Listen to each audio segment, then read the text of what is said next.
Hello everyone, आज हम the triangle and it's properties के चैप्टर 6 का एक्सरसाइज 6.3 पढ़ाने जा रहे हैं। ये पहला क्वेश्चन मेरा ये है कि find the value of the unknown x in the following diagram. तो इस डायग्राम में जो है एक्स हमें फाइंड करना है। तो हमें हमें एंगल बी और एंगल सी हमें दिया हुआ है। एंगल बी जो है 50 डिग्री है और एंगल सी जो है 60 डिग्री का है। और ये तीनों एंगल का सम जो होता है, तीनों एंगल को अगर जोड़ दिया जाए तो वो 180 डिग्री का होता है। तो अब हम इसको बनाना स्टार्ट करते हैं। तो ये हो गया angle B A C plus angle A C और बी और एंगल ए बी और सी।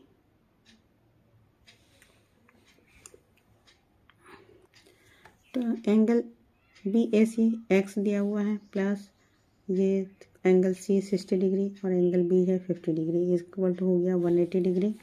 अब एक्स यहाँ है एक्स प्लस 60 डिग्री और 50 डिग्री ये हो गया 110 डिग्री इक्वल टू 180।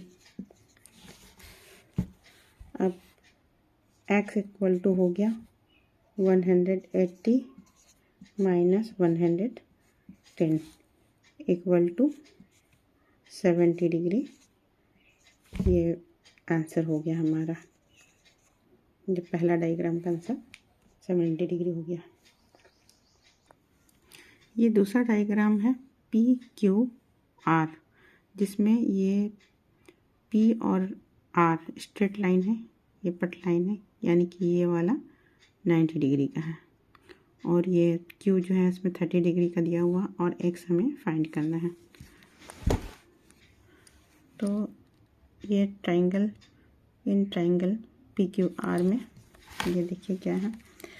तो एंगल ये तीनों एंगल का सम जो होता है 180 डिग्री का होता है। तो एंगल RPQ ये 90 डिग्री का है। PRQ ये X है और RQP ये 30 डिग्री का है। तो इस तरह से हम लिखते हैं इक्वल टू 180 डिग्री। अब ये RPQ ये 90 डिग्री का है प्लस ये 30 डिग्री, एंगल Q जो है वो 30 डिग्री है प्लस X। अब ये हो गया 90 डिग्री और 30 डिग्री, ये हो गया 120 degree plus X equal to 180। अब X इक्वल टू हो जाएगा 180 माइनस 120, तो ये इक्वल टू हो जाएगा 0 0 0, ये 8 में से 2 60, ये 60 डिग्री का हो गया। ये 60 डिग्री का हो गया। ये x हमारा 60 डिग्री आंसर आ गया इसका।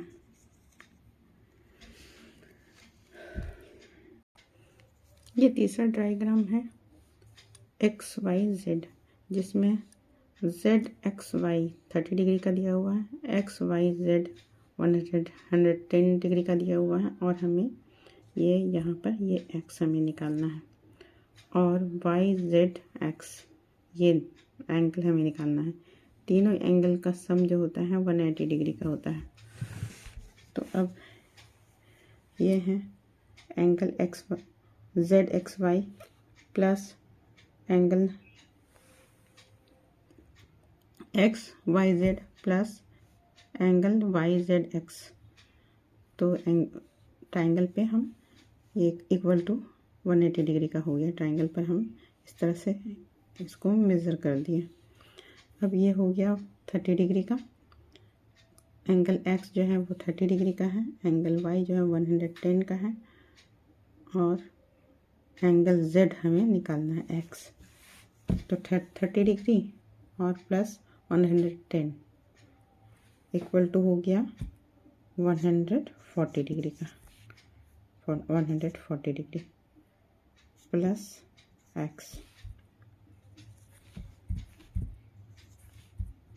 Equal to 180 degree. अब यहाँ हो गया एक्स इक्वल टू, ये प्लस है इधर जाके माइनस हो गया तो 180 माइनस 140, तो ये हो गया एक्स इक्वल टू 40 डिग्री। ये आंसर आ गया।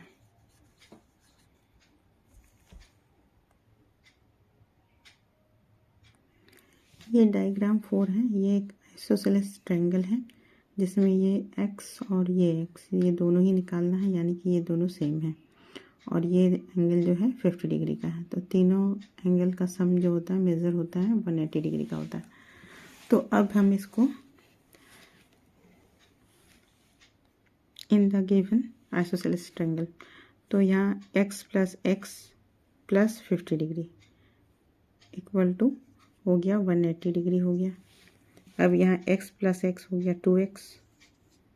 2x इक्वल टू हो जाएगा 180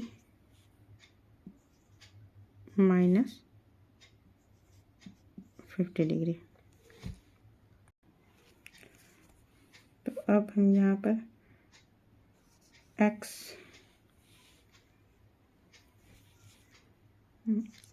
इक्वल टू, ये माइनस करने के बाद 130 डिग्री है ये, और ये मल्टीप्लाई है इधर आकर के डिवाइड हो जाएगा तो 130/2, ये काट देते हैं। 2 6 ज़ा 12 और 2 5 ज़ा 10, ये 65। अब x इक्वल टू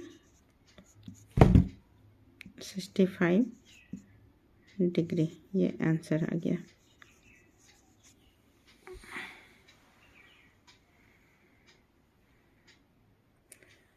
ये इक्विलैटरल ट्रायंगल है, इसके तीनों एंगल जो है वो सेम है।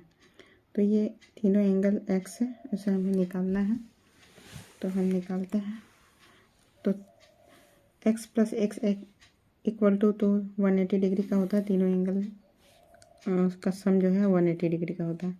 तो x plus x equal to 180 degree, यहाँ पर हो गया 3x इक्वल टू 180 डिग्री, या x इक्वल टू हो गया 180/3, 3 6 ज़ा 18 और ये 0 हो गया। तो यहाँ हो गया x इक्वल टू 60 डिग्री, ये हमारा आंसर हो गया। ये आंसर हो गया।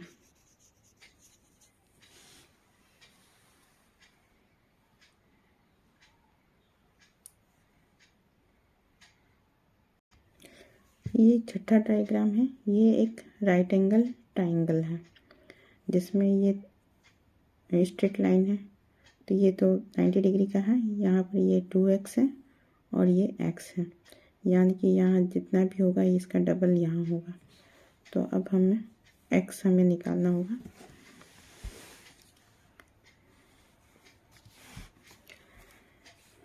तो x plus 2x plus 90 degree equal to 180 degree.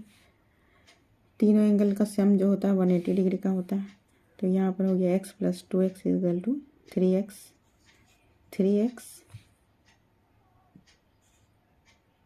ये plus 90 degree equal to 180 degree. अब ये हो गया 3x equal to 180 degree minus 90 degree.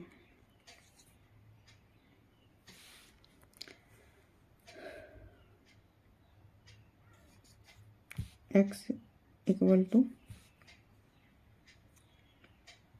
ये हो गया 180 में से 90, अगर इसको माइनस करते हैं तो ये 90 डिग्री का होता है, 90 डिग्री। और यहाँ पर ये 3 है, मल्टीप्लाई है अपॉन ये 3 हो जाएगा।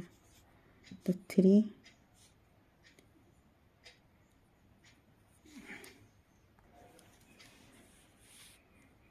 3 3 सा 9 और ये 0, तो x इक्वल टू आ गया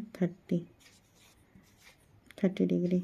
ये हमारा आंसर हो गया।